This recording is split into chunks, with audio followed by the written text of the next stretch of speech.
खींचने का अर्थ ये है कि 20-22 क्वेश्चंस कम से कम करके तो आए ही आए, टचअप करके तो आए ही आए। अगर इतना नहीं कर पाते हैं तो फिर समझिए कि इतना अगर नहीं हो पाता है तो समस्या आगे विपरीत होनी है, क्योंकि जिनको यह आता है मैथ और रीजनिंग ना आ रही हो, रीजनिंग कर ले रहे हो लेकिन किंतु मैथ ना आ रही हो, तो इसमें बड़ी थोड़ी समस्या हो जाती है ना लोगों को। तो इसके प्रिपरेशन में एक चीज़ होती है ना कि भाई मैथ और रीजनिंग को भी देखते हुए चलना है। तो मैथ और रीजनिंग अगर आ रही है, बढ़िया से चीज़ें आपको समझ में आ रही हैं, उसके पहले सारे चैप्टर पर चैप्टर, जैसे मैथ है तो मैथ में सारे चैप्टर वाइज चैप्टर है ना, चीज़ों को आप निकालिए और देखिए कहाँ-कहाँ से कितने-कितने मतलब क्या-क्या पढ़ना है और कितने-कितने क्वेश्चन्स आए हैं पिछली बार।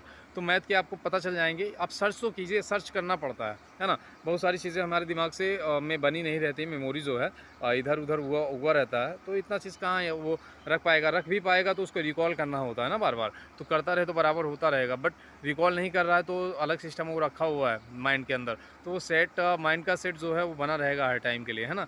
तो उन सब चीज़ों पे ना जाइए, बस विशेष फ़ोकस कीजिए हमें कि सेटअप बना रहेगा। तो इन सब चीज़ों को बहुत विशेष तौर पे आप ध्यान रखते हुए चलें सभी।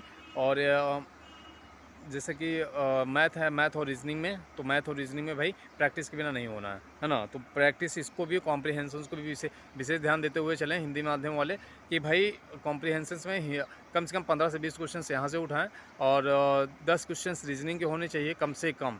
और रीजनिंग बहुत हार्ड नहीं होती है, मतलब हार्ड होती है, इतना भी नहीं होता है कि भाई इतना ज़्यादा कि पढ़ने वालों को, लोगों के लिए बड़ी समस्या होती है। कभी ना कभी कोई ना कोई तो गणितीय गुणा भाग तो सभी तार्किक संबंध जो है चीज़ें हैं वो तो किए ही होंगे, तो उसमें कोई समस्या नहीं होती है ना। तो यूपीएससी है तो इतना तो सोचना ही चाहिए व्यक्ति को, ऐसे हल्के में लेके चलेंगे तो नहीं नहीं होना है तो फिर सिलेक्शन का भी नहीं होना ये तय होता रहता है ना। तो खूब संघर्ष करना पड़ता है, तो दबा के प्रैक्टिस करें, चीज़ों को समझते हुए चलें। और भाई जैसे रीजनिंग है तो रीजनिंग में खूब प्रैक्टिस करें, मैथ है तो मैथ पे भी खूब प्रैक्टिस करें, है ना? जितना आपसे क्वेश्चंस बन पाए उतना करने की कोशिश करें। हाँ, चैप्टर वाइज चैप्टर चीज़ों को अगर ध्यान देंगे तो सबका जैसे लिख के चलेंगे, कॉपी है तो नोट्स है तो थोड़ा हल्का सा बना ले, 5 चैप्टर 10 चैप्टर जो भी आते हो, 5-5 चैप्टर 6-6 चैप्टर, अभी समय है बढ़िया पर्याप्त मात्रा में, 2 घंटे बैठेंगे तो रोज़ हर दिन खत्म हो जाएगा, है ना? चीज़ों को बहुत इतना ज़्यादा डीप नहीं सोचना है कि भाई कैसे ख़त्म होगा, क्या चीज़ें हैं। तो बड़ी समस्या होती है कि आपकी नहीं तो चलो ठीक है अगले बार से सही, है ना? तो ये सारी चीज़ें तो फिर वो साल दर साल होता ही रहता है, उसमें थोड़ा-सा हल्के में ले लेते हैं ना लोग, तो इसी वजह से सिलेक्शन भी रुक जाता है, तो समस्या यहाँ बनती है। तो भाई यहाँ पे हमें फ़ोकस ही इन सब चीज़ों को बहुत विशेष तौर पे करना है कि भाई यहाँ से ऐसे-ऐसे इन सब चीज़ों को फ़ोकस करते हुए चलें और आराम से हमें सिलेक्शन की ओर बढ़ना है, ठीक है?